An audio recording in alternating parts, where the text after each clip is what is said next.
And we are live just minutes as soon as we could get on air after a very tumultuous, a very wild, a very somewhat delayed, yes, delayed more than a year and a half, or at least it feels like a year and a half, WrestleMania, night one of 2 nights of WrestleMania at Raymond James Stadium in Tampa Bay. If you are with us live, go ahead and share that link.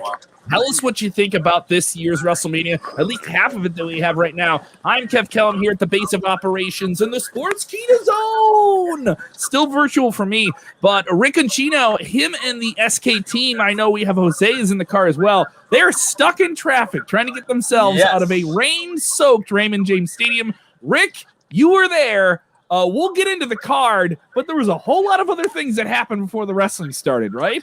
Oh my goodness, dude. This was insane. So we get to the stadium around like 3:30, 4 o'clock, and it is sunny, it is shining. I got sunburnt in the time that I was out there. Like that's what it was.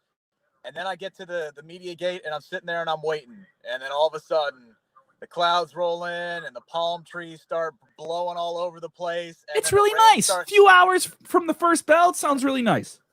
Yeah, and so they pulled us into the press box early because it was starting a torrential downpour. And by the time we got up there, like the entire like lower deck, the chairs were blowing all over the place, and you know the flags on the ship had blown off, and it was absolute madness and chaos.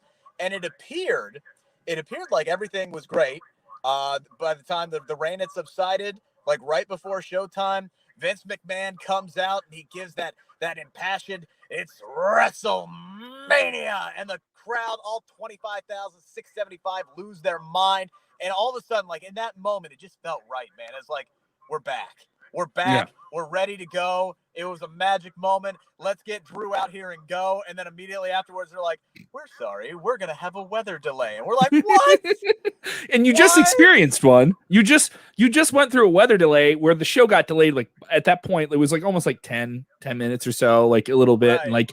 And so there was already this concern, and they had a long cold open. And then right from the cold open, that maybe you guys didn't make. I don't know how much of that you guys get to experience if you're exactly clued into it. You're waiting for the live experience, and then immediately when they go to the announce table, they're saying that, and you can see the people behind Michael Cole. All of them are like, "What?" They just went through this whole thing. Because when they announced the weather delay, it was fine. Like it wasn't raining or anything, but they had lightning in the area, and then all of a sudden you saw it start pouring down. And I thought the funny thing was because they did a great job. Like opening things up, you know, they just let the talent go, and they did those off the cuff promos. The one that those were great.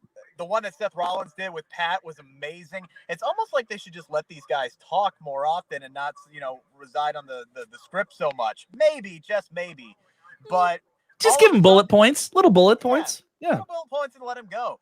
And then all of a sudden, it was about I don't know what. So it would have been 8:30. And they're saying, "Oh, we're going to get started in 5 minutes." And I'm like, guys, the tarp is still on the ring and it's still raining. But to their credit, it was like 7 minutes later, the tarp's off. And, you know, we get Titus and Hulk coming out, which I think they were just giving more time for the fans to get back into their seats, which is why Drew wasn't the first person out, which kind of sucked. But it was what it was. It had a point. And then Drew came out and we were on, ladies and gentlemen. Mm-hmm. It was something special. If you guys are with us live, or if you're watching on demand, let us know what you thought of WrestleMania, the matches, the results, what surprised you, what pleased you, what did you enjoy. It's so easy to tell us what sucks, but tell us what you love, because there's plenty to love on this WrestleMania, and maybe some things not so much to love. We'll get into that, but I want to know what that live experience is, because no matter who is winning a title, because we have new champions, we have a new SmackDown Women's Champion, we have new Raw Tag Team Champions, we have a shocking result with the WWE Championship. Everyone thought that was going a certain way. We'll get into all that, and we have all the results right now at sportskita.com. But want to know what was the vibe like when Vince McMahon came out there, when you saw Drew come out there? Was the crowd kind of like, "Oh yeah, we have to cheer"? Was there like a delayed response to everything, sort of, or like people were getting used to it again, or were they like, "We're gung ho, we're ready, we're ready for this"? Dude, I was talking to fans outside the stadium beforehand. I did an interview with a couple of them. I'm going to have a piece coming out about this on Sportskeeda tomorrow about the fan reaction. Dude, everybody was pumped. Like the second they open up the doors, You could just hear hundreds of people doing the Ric Flair woo and running around. They were hyped. And when McMahon said, "Welcome to WrestleMania," it blew the roof off the joint. And then the same thing when McIntyre's music hit and we were finally getting going and you had those massive flames, which, by the way, you could feel the heat in the press box. It was unbelievable. We had the windows closed and we were probably a good 300 yards away and we could feel the heat. So imagine what Drew was feeling like standing up on the stage.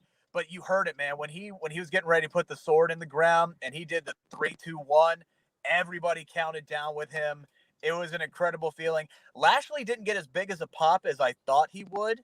Yeah. But, man, when they got it going, those two dudes painted a masterpiece tonight. Great storytelling. Absolutely.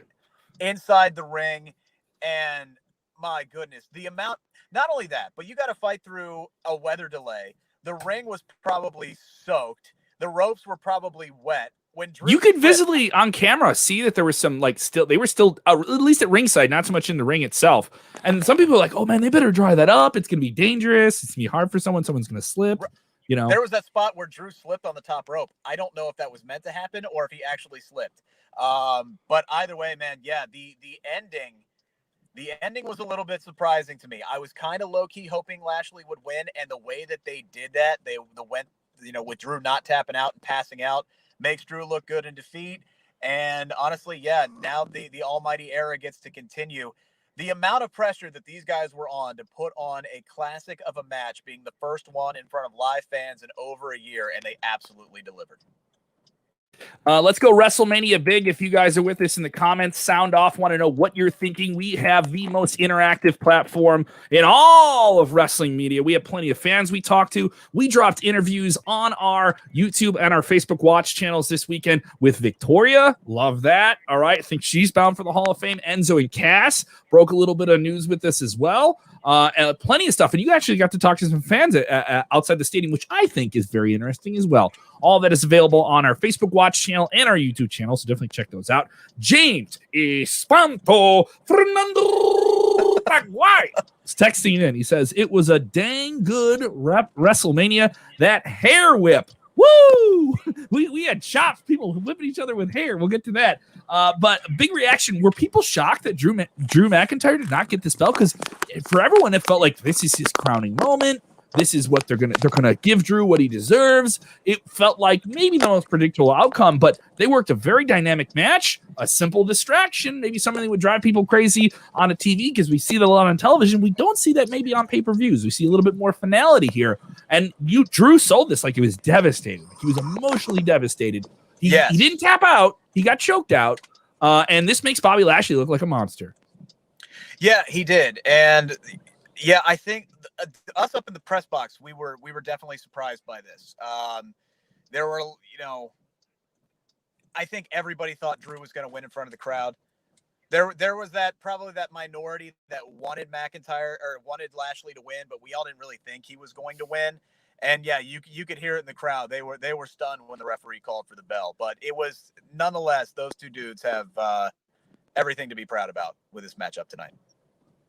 Of course, we have people texting in. Leon McRae, he'll be there tomorrow night. I know you'll be there, Rick. We'll be following up, hopefully, with the post show as soon as we can here. And also, kudos to you guys. We're rolling with this. You guys are in a car. We're figuring out how to do this. So. Yeah. If you're wondering why I'm doing shaky cam, it's because I'm holding my phone in my hand.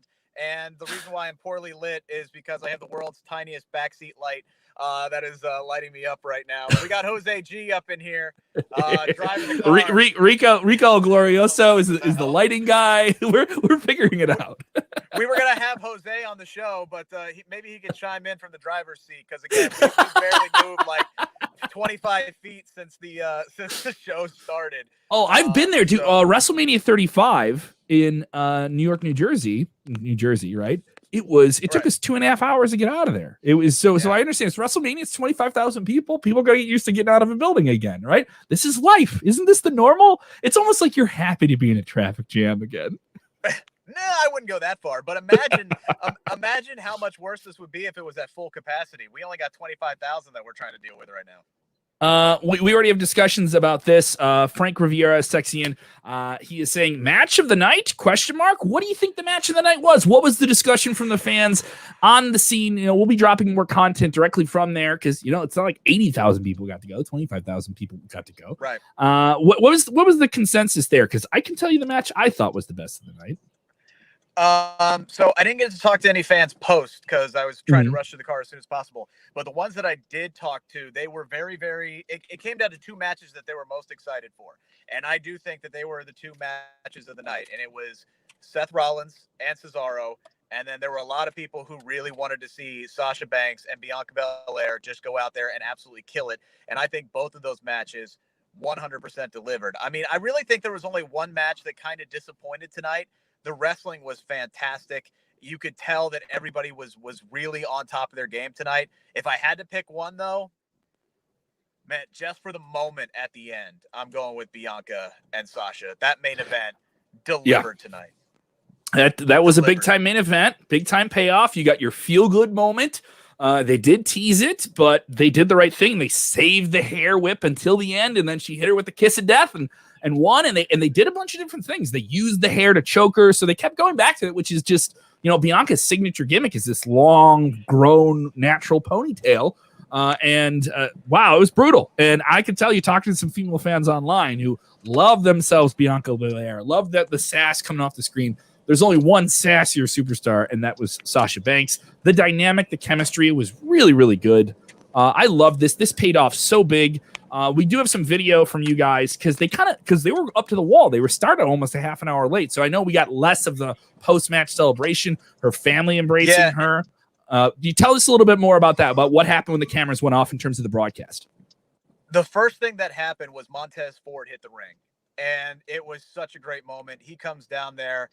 He hugs Bianca Belair, and then the man literally just lifted her up, put her on his shoulders, and just marched her around the ring as the thousands of fans that were still in the ring just continued to applaud her and give her moment.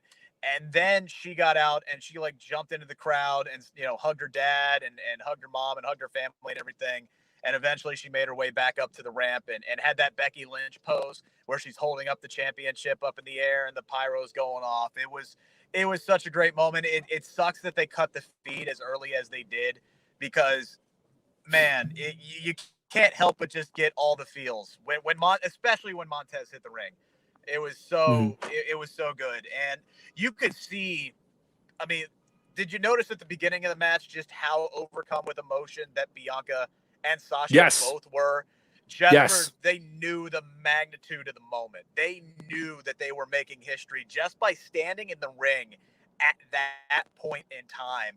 And it's like, man, I'm sitting there, I'm going, oh my God, I like Bianca. I know it's a special girl, but come on, let's get it together. You got work to do. And I'm so happy for her, man. I am. Yeah, I don't mind that, though. As long as it wasn't overwhelming and it impeded the performance, Yeah, no, I don't mind that. Either.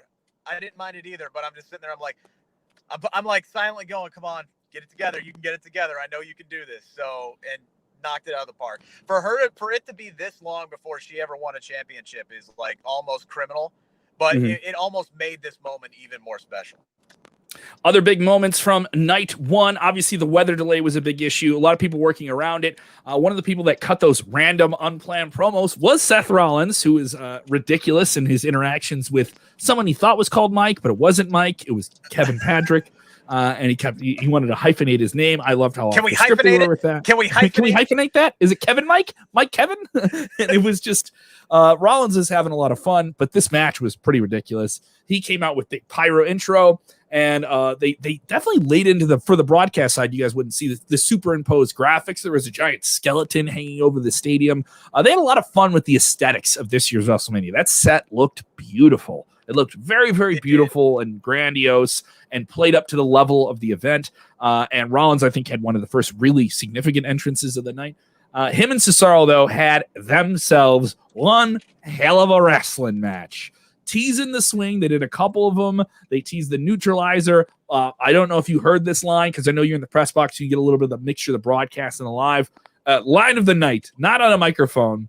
It was Rollins yelling, "I have survived the neutralizer. I have survived the swing." And he was always going to curl his mustache like an old school villain. Yeah, Like see? putting somebody on Yeah. yeah. See, I've survived. I am a god. He yelled that I am a god because I survived your wrestling moves. I was like, you're just over the top. Mwah, tongue in cheek. It was perfect.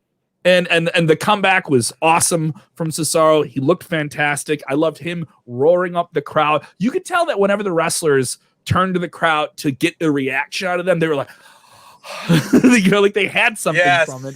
And that was it was one of those first really big reactions. He did 23 swings, 23 swings of him here. I don't know if it's the longest he's ever done. They said that. I think he's done longer in WWE. He did but this was something. This was something else. Big win for Cesaro, right? Huge win for him. Yeah, absolutely. And I think with that reaction, you got to capitalize on it. You got to do something. This has to lead to something. This can't just be his crowning achievement in WWE to beat Seth Rollins at WrestleMania. Although it was great, and they showed us why the whole build to this matchup was around the swing, because that was the story inside the match. I didn't like it as the centerpiece for the build up to the match, but at least they made sense in the end. And then, my God, when he did that UFO into the swing, into the neutralizer combo to win the matchup, just gold. And you love gold. when people take out a move that's like they've done it once or twice and they won't do it all the time. You only see Undertaker do it Tombstone now and then, right? You've only seen Rollins only do the Phoenix Splash now and then. He did a corkscrew splash, which he used to do a long time ago. And they acknowledge that you always see people do cool stuff like that. And he hasn't done the UFO. I haven't seen him do that since almost pre-WWE. He's only done it a handful of times in WWE. Yeah, and that was what we were asking in the press box, is if he's ever done that in WWE. And we couldn't recall him doing that. Kevin Sullivan is on board with this new over-the-top Rollins villainy. I'm a god, see? Yes, exactly. Dude, Seth Rollins was an MVP tonight, from his early promo to his work in the match to putting Cesaro over in a big way. Seth Rollins deserves a lot of credit for his performance tonight.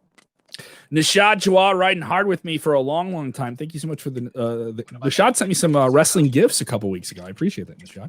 He goes, almost is a giant. Let's talk about the big debut of the big man, AJ Styles, and the 7'4" almost taking on the New Day for the Raw Tag Team Championships. It all played off one gimmick, the hot tag from AJ to get in the big monster to destroy the beloved New Day, who had a great introduction from Big E, who introduced them. Thank God they did that. Yeah, which was really great. That was really, really cool. Great introduction. But it quickly went south. Yeah, when I talked to Big E early this week, I tried to get that out of him to see if he was going to be coming down, and he played it off so well. He was like, yeah, that's a good point. Maybe I'm going to be in the same city. It's a possibility. Wouldn't give me much more than that, but I was so happy to see him out there introducing the New Day. And yeah, this was, look, as good as the wrestling was between Kofi and Woods and AJ Styles, it was all about the build to Omos. And they made him look like that dude. Like, he didn't have to do much. And he didn't do a whole lot. He did a handful of things, but he didn't do a lot. Well, he didn't have to. Well, I mean, what did we expect him to come in there and do? And do some chain wrestling and do a waist lock and, grab an arm and things? No, he stepped into the ring.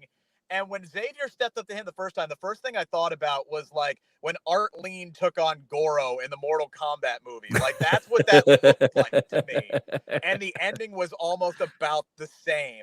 And I'm like, somebody's got to do the splits and punch this guy in the nuts, because that's the only way he's going down, man. Somebody's got to pull the Johnny Cage. Like, that was all I was thinking. And they made him look incredible. That booking was perfect for Omos tonight. They made him look, like I said, like that dude. He looks like an unstoppable monster. Dude pinned a former WWE champion with just his foot tonight. More comments here. I'm going to be honest. I've been wait for this is on the short list of things I've never wanted to hear from a man the size of Omos. I've been waiting for this. He did play up. He didn't overplay himself. He was like, when they were all laying down, when he knocked both members of New Day, I've been waiting for this. This reminded me of Zebo in Friday when he finally gets a hold of him, and it's just like, crap, we're screwed. We're screwed now. He's gonna get us. But it was weird. That's a different dynamic. Usually you do that with a big baby face. But we did get a fun big man baby face moment later on the night. But once he got in there, I was like, there's no way they're winning those belts. There's no way. There's just no way. And they sold it that way. I want to talk about another tag team match that I don't think went too well. This is the women's tag team turmoil match with the winners of this multi-team kind of gauntlet style match getting a shot at the women's tag team titles tomorrow night on night 2. Nia Jax, Shayna Baszler watching on from ringside. It opens up with a cool kind of Harley Quinn Joker themed costume from Riot Squad. I know a lot of people were rooting for them to finally get their proverbial roses, maybe get their belts. You were rooting for them. Maybe I saw a lot of people online who were rooting for them. A lot of the female Russellverse was rooting for them. Oh, it didn't turn out that way. You guys getting arrested? Are you getting arrested? What happened? No, there's a fire truck. All right. Did someone hit probably? That's probably what it is. Did someone hit you with a destroyer in the parking lot?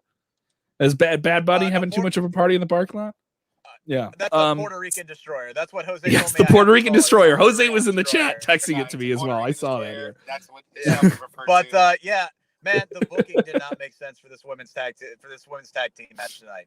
Mm-hmm. You had the opportunity. It was right there. Like when they won the first fall, I'm like, all right, now get the second one. And they did. And they looked really strong against Tamina and Natalya.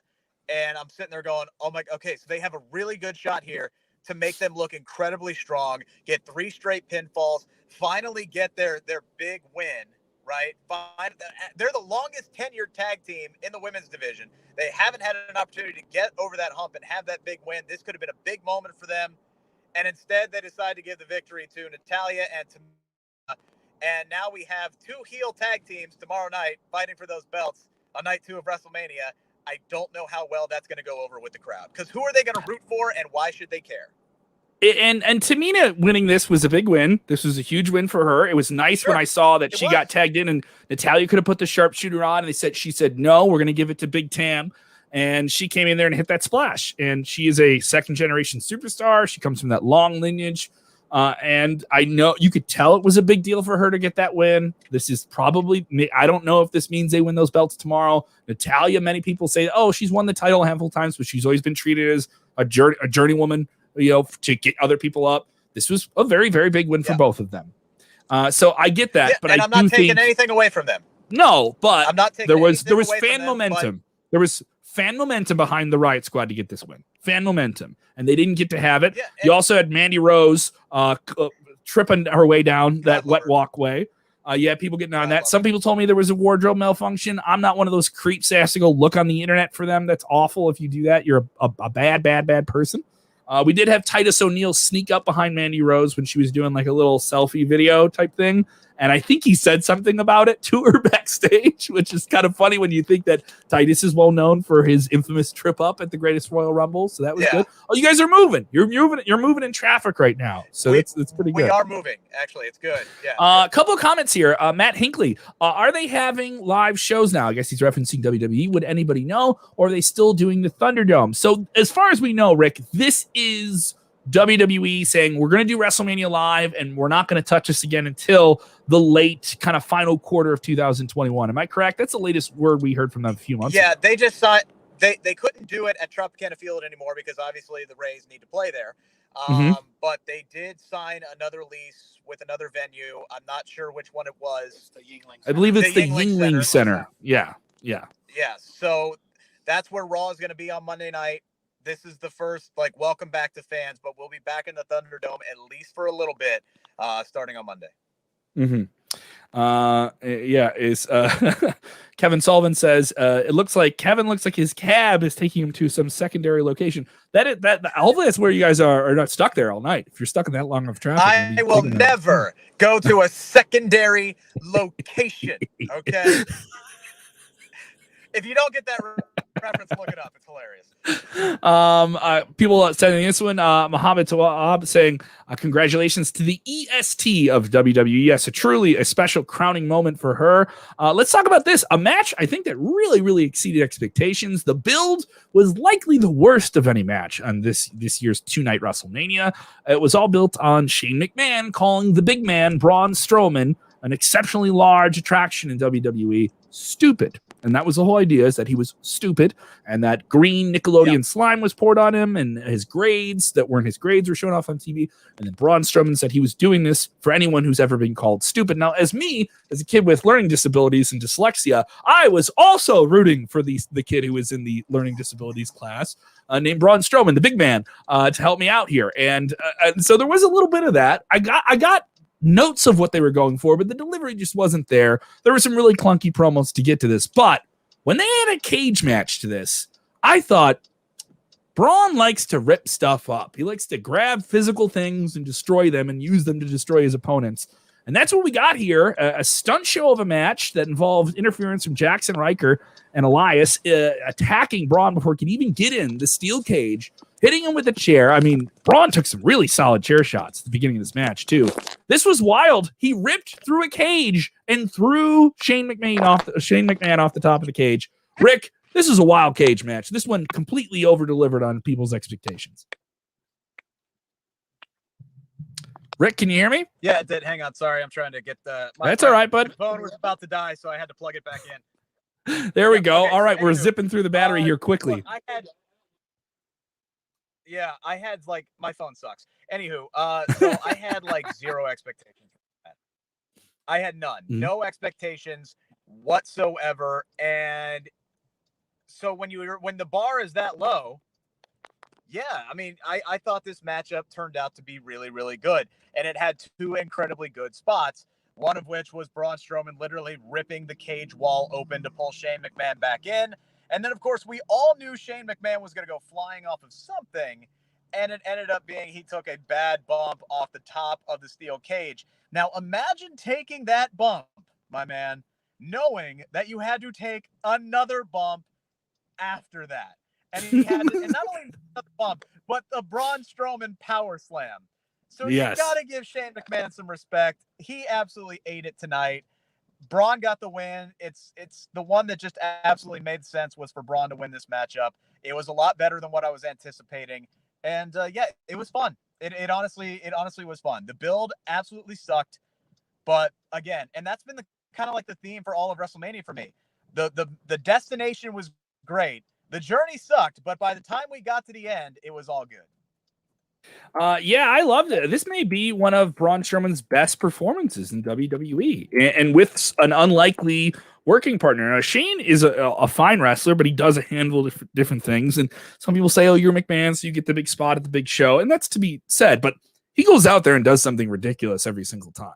You know, he'll go out there and do these insane bumps that are very, very risky, that have a very, very thin margin of error.